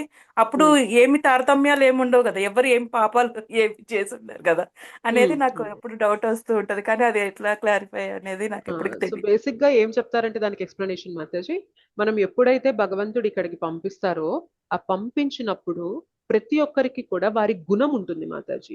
గుణం అనేది సాత్వికంగా కరెక్ట్ గా శుద్ధ సత్వంలో ఉన్నప్పుడు మనం భగవద్ధామంలో ఉన్నాం. కానీ మన యొక్క ఆ స్వేచ్ఛాశక్తిని మనం నిరుపయోగం చేసుకొని, నేను భగవంతునికి ఎందుకు సేవ చేయాలి, నేను కూడా ఇక్కడ సేవింపబడాలి, నేను కూడా ఈశ్వరుని అవ్వాలి, నేను కూడా ప్రభువుని అవ్వాలి, ఇటువంటివి మన హృదయంలో కలిగి మనకి ఆ కోరిక కలగడం వల్ల మనం ఇక్కడికి పంపబడ్డాం. అయితే మనకున్న ఇండిపెండెన్స్, మనకి ఏదైతే స్వేచ్ఛాశక్తి ఉంటుందో దాని ద్వారా మనం కొన్ని కర్మలు చేసేసుకుంటూ ఉంటాం అనమాట. ఒక్కొక్కరు ఒక్కో విధంగా, ఒక్కొక్కరు వారి యొక్క స్వేచ్ఛాశక్తిని ఎట్లా వాడుకోవాలి అనే విధంగా త్రిగుణాల ప్రభావంలో ఒక్కొక్కరు ఒక్కొక్క లాంటి కర్మని చేసుకుంటూ, వారు కొందరేమో మంచి స్థితిలో కంటిన్యూ అవుతారు, కొందరేమో పతనం వైపు వెళ్తూ ఉంటారు. ఇది మనకి సడన్ గా మనం కిందకి వెళ్ళిపోము. బట్ జన్మ తీసుకొని చుట్టూ ఉన్న ప్రభావం వల్ల, త్రిగుణాల ప్రభావం వల్ల మనం చెడు కర్మలు అనేవి చేసుకుంటూ కిందకి వెళ్ళిపోతూ ఉంటాం అనమాట. బట్ ఇదేంటంటే ఎవల్యూషన్ ప్రాసెస్ మాతాజీ. మనం చేసుకునే దాన్ని బట్టి మనకి జన్మ అనేది వస్తూ ఉంటుంది. మొదట్లో మాత్రం మనకున్న ఫ్రీ విల్, స్వేచ్ఛాశక్తి వల్ల మనం ఏవైతే పనులు చేస్తామో వాటి యొక్క ప్రతిఫలాన్ని అనుభవించడానికి తదుపరి జన్మ అనేది డిసైడ్ అవుతుంది మనకి. ఆ తర్వాత మనం ఏం చేసుకుంటాం, ఎటువంటి సాంగత్యంలో ఉన్నాం, చెడు సాంగత్యంలో ఉన్నామా, మంచి సాంగత్యంలో ఉన్నామా, రజోగుణ పనులు చేస్తున్నామా, తమోగుణ పనులు చేస్తున్నామా అనే దాన్ని బట్టి అప్పుడు కర్మలు చేసుకున్న తర్వాత తదుపరి జన్మలు అనేవి మనకి డిసైడ్ అవుతూ ఉంటాయి అన్నమాట. సంభవం మనం ఇవన్నీ దాటుకొని మానవ జన్మకి వచ్చాం. ఓకే, అంటే ఇంకొంచెం నాకు కొద్దిగా డౌట్ ఇంకా తగ్గలేదు మాతాజీ. అంటే మనము మళ్ళీ ఇంకొకసారి వీటిని పర్లేదు చర్చించుకుందాము. మాతాజీ. ఓకే మాతాజీ. Yeah. మనం ఎప్పుడైనా స్పెసిఫిక్ గా ఒక క్లాస్ పెట్టుకొని వీటిపైన ఇంకా విపులంగా మనం చర్చించుకుందాం మాతాజీ. ఓకేనా? Okay ma'am. సో హరే రెండు కృష్ణ క్వశ్చన్స్ మాతాజీ. కి thank you brief Mataji. Answer ఏంటంటే ఎస్, ఈ జగత్తు మాత్రమే చూసుకున్నట్లయితే భౌతిక జగత్తుకి పార్వతీ పరమేశ్వరుడు మనకి ఆ ఆ, అధిపతులుగా ఉంటారు. బట్ ఆధ్యాత్మిక జగత్తు భౌతిక జగత్తు రెండు చూసుకుంటే కృష్ణ నుండే సమస్తం వస్తున్నాయి. ఓకేనా? And okay Mataji. మనం ఎందుకు ఇక్కడికి వచ్చాము, ఎలా కర్మ అనేది పడింది అంటే మన యొక్క స్వేచ్ఛాశక్తిని మనం నిరుపయోగం చేసుకోవడం వల్లనే అసలు ఇక్కడికి వచ్చాము. ఇక్కడికి వచ్చాక త్రిగుణాల ప్రభావం ద్వారా ఈ జగత్తు క్రియేట్ చేసేసారు భగవంతుడు. ఆల్రెడీ దీని డిజైన్ అలా జరిగింది కాబట్టి మనం మన స్వేచ్ఛాశక్తి ద్వారా ఎటువంటి కర్మలు అయితే చేసుకుంటూ ఉంటామో దాని విధంగా తదుపరి జన్మలు అనేవి మనకి వస్తూ ఉంటాయి మాతాజీ. ఓకే, బట్ డెఫినెట్లీ మీరు అన్నట్లు ఇవి ఇంత సింపుల్ గా చెప్పుకునే టాపిక్స్ కాదు. మళ్ళీ మనం ఎప్పుడైనా టైం దొరికినప్పుడు వీటిపైన చెప్పండి మంచిగా మేడం. చర్చించుకుందాం. ఎస్ చెప్పండి మాతాజీ, మాతాజీ. sure. మాతాజీ ఇప్పుడు భౌతిక జగత్తుకి అధిపతులు శివపార్వతులు అనుకోవాలన్నా మాతాజీ ఇప్పుడు? భౌతిక జగత్తుకి అధిపతులు శివ పార్వతులుగా భగవంతుడే నియమించారు. ఆ ఆధ్యాత్మిక జగత్తుకి కృష్ణ. రెండిటికి కలిపి ఆయన. ఆ ఓకే మాతాజీ. ఓకే, సో ఎట్లా అంటే మాతాజీ ఇప్పుడు ఈ లెవెల్లో భగవంతుడు నియమించారు. మనం వీరికి రెస్పెక్ట్ ఇస్తున్నాము, కానీ వీరి పైన ఎవరైతే ఉన్నారో ఆయన్ని ఆరాధన చేస్తున్నాం. సో ఎప్పుడు కూడా దేవీ దేవతల్ని మనం ఆ మర్యాద లేకుండా, లేకపోతే వారి టెంపుల్ కనిపించింది మనం చేతులు జోడించి నమస్కారం చేయకుండా, దండవత్ చేయకుండా అలా చేయకూడదు. ఎందుకంటే వాళ్ళు కూడా వైష్ణవులే, వాళ్ళు కూడా భగవంతుని భక్తులే అనమాట.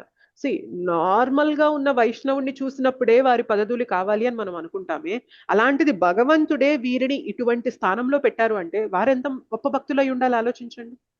Yes or no? సో ఖచ్చితంగా మనం టెంపుల్ కి వెళ్ళి చక్కగా దండవత్ చేసి మీరు ఎలా అయితే భగవత్ సేవ చేస్తున్నారో నాకు కూడా ఆ సేవనివ్వండి, నాకు కూడా ఆ సేవా భావాన్ని ఇవ్వండి, నేను కూడా సిన్సియర్ అవ్వాలి, మీరు ఎలా సిన్సియర్ గా మీరు సేవలు అందిస్తున్నారో నాకు కూడా సిన్సియారిటీ ఇవ్వండి అని మనం వేడుకోవడంలో ఎలాంటి తప్పు లేదు మాతాజీ. కానీ మనం చేసే తప్పేంటి అంటే మనం దేవీ దేవతల దగ్గరికి వెళ్ళిపోయి భౌతికమైన కోరికలు అడుగుతాం. నాకు అది ఇవ్వు, నాకు ఇది ఇవ్వు, నీకు ఇది ఇవ్వు, నాకు అది ఇవ్వు అని అడిగేస్తున్నాం కాబట్టే ఇక్కడిక్కడే చిక్కుకుపోతున్నాం.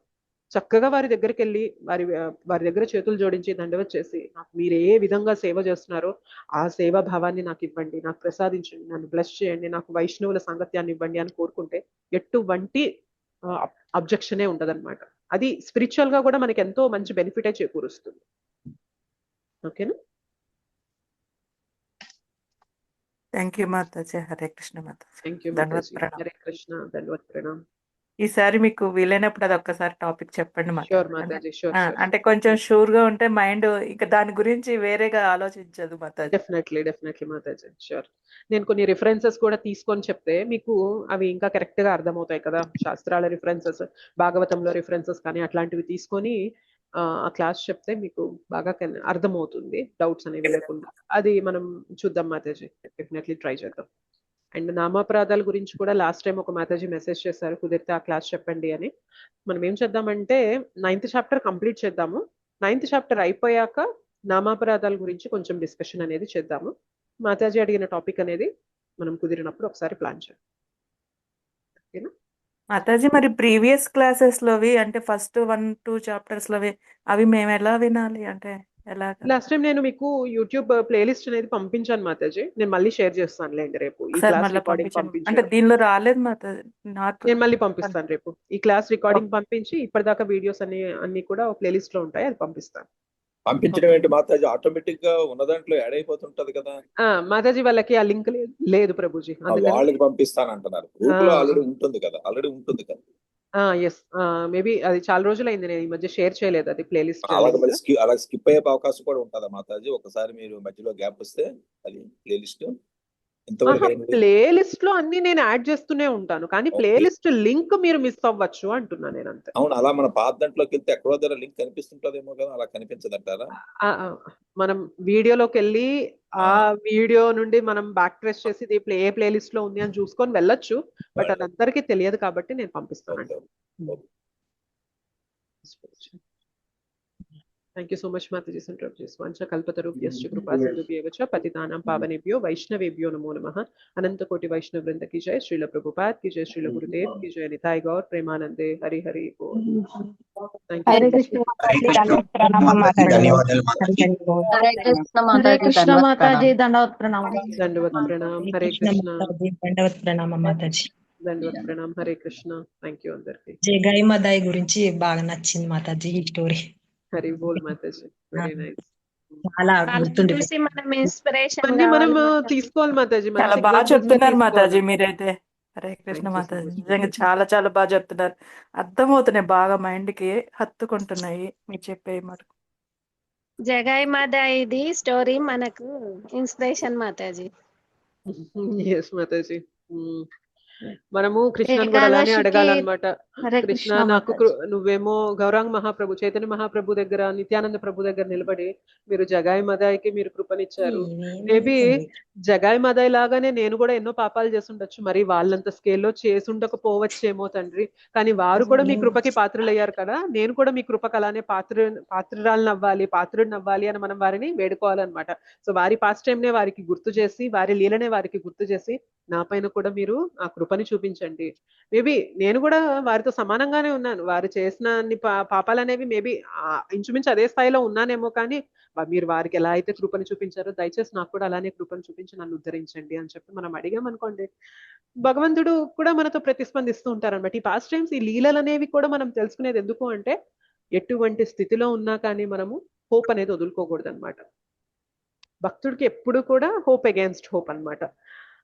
మనం ఇంకా ఆశలు వదులుకోవాలి అనే స్థితిలో కూడా ఆశని వదలకుండా పట్టుకునేవాడు ఎవరు అంటే భక్తుడు అనమాట. ఇవన్నీ మనకి గట్టి నమ్మకాన్ని ఇస్తూ ఉండాలన్నమాట. మనకి జీవితంలో ఒక్కోసారి కష్టాలపైన కష్టాలు, కష్టాలపైన కష్టాలు, కష్టాలపైన కష్టాలు వస్తూ ఉంటాయి. గుర్తుపెట్టుకోవాలి, పాండవుల కన్నా నేను ఎక్కువ కష్టాలు పడుతున్నానా? కాదు కదా. సో డెఫినెట్లీ పాండవులు ఎలా అయితే భగవంతుడిని పట్టుకొని వాళ్ళు ఎలా అయితే సక్సెస్ఫుల్ అయ్యారో నేను కూడా అవుతాను. ఆ టైం రావాలి. కృష్ణ డెఫినెట్లీ అంతా చూస్తూనే ఉన్నారు.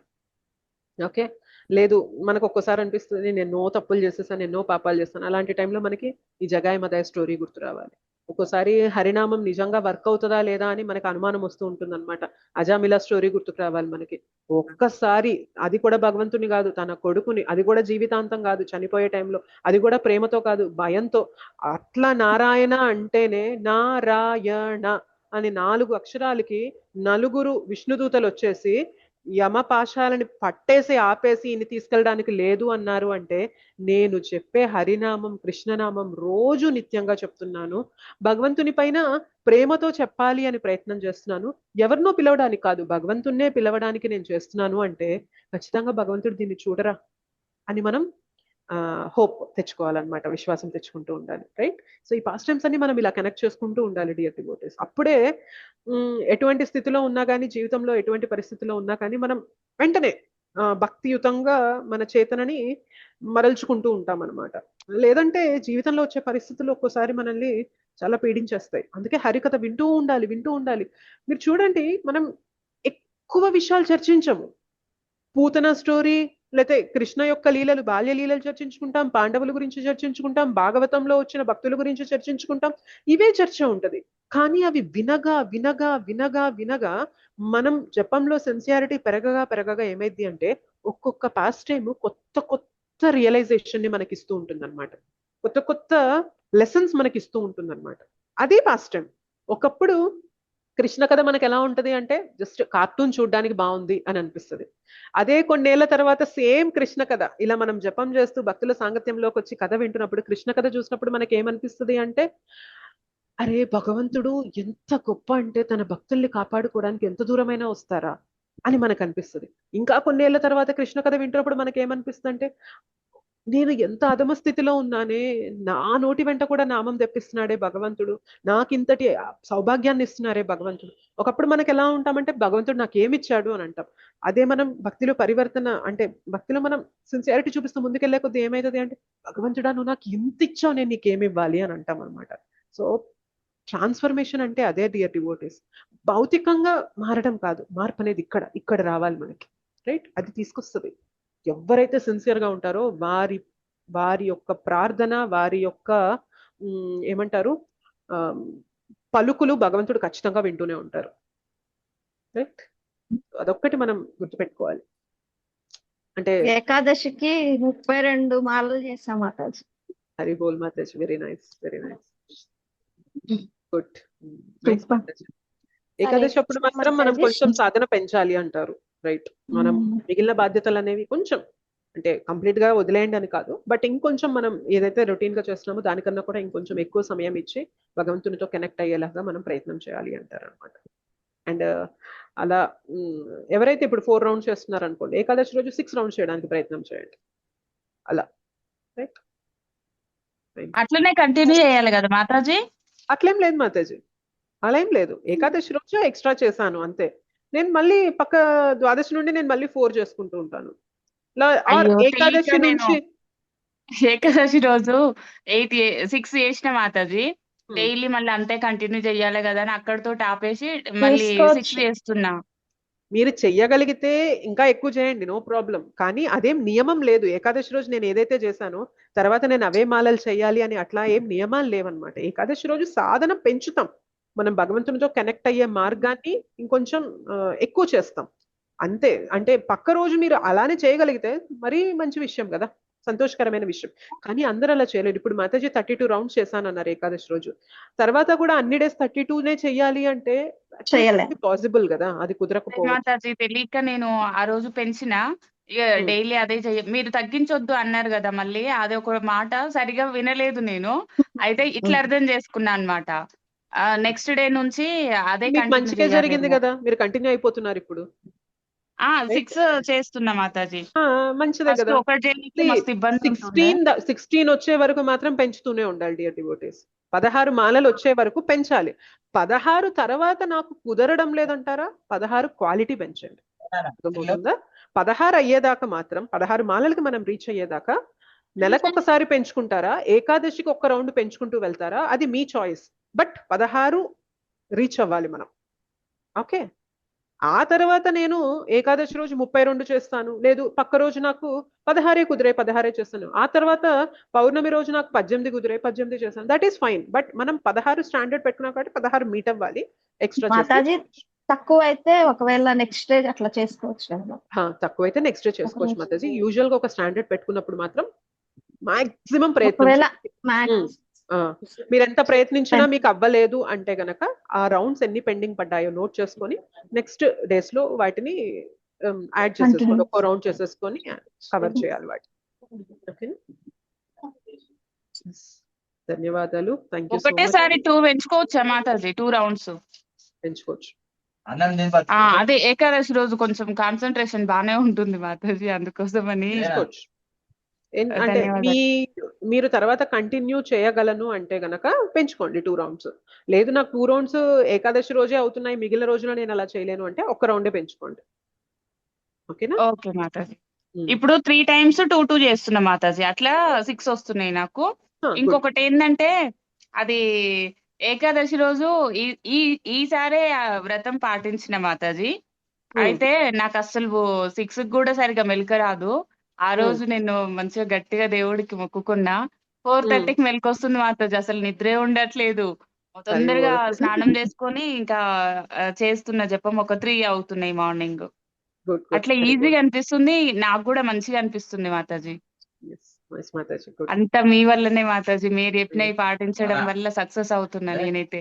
మీరు సిన్సియర్ గా ఉన్నారు కాబట్టి భగవంతుడు మీకు మార్గాలు చూపిస్తున్నారు మాతాజీ. కానీ ఒకరు చెప్తేనే అవుతుంది మాతాజీ, మాకు మేము చదవడం గానీ చేయడం గానీ మనకి భక్తిలో ఎప్పుడైనా కానీ మనకు కొంచెం సూచన ఇవ్వడానికి ఒకళ్ళు ఉండాలి, లేదంటే మనకు అర్థం కాదు ఎట్లా చేయాలి ఏం చేయాలి అనేది మనకు తెలియదు అనమాట.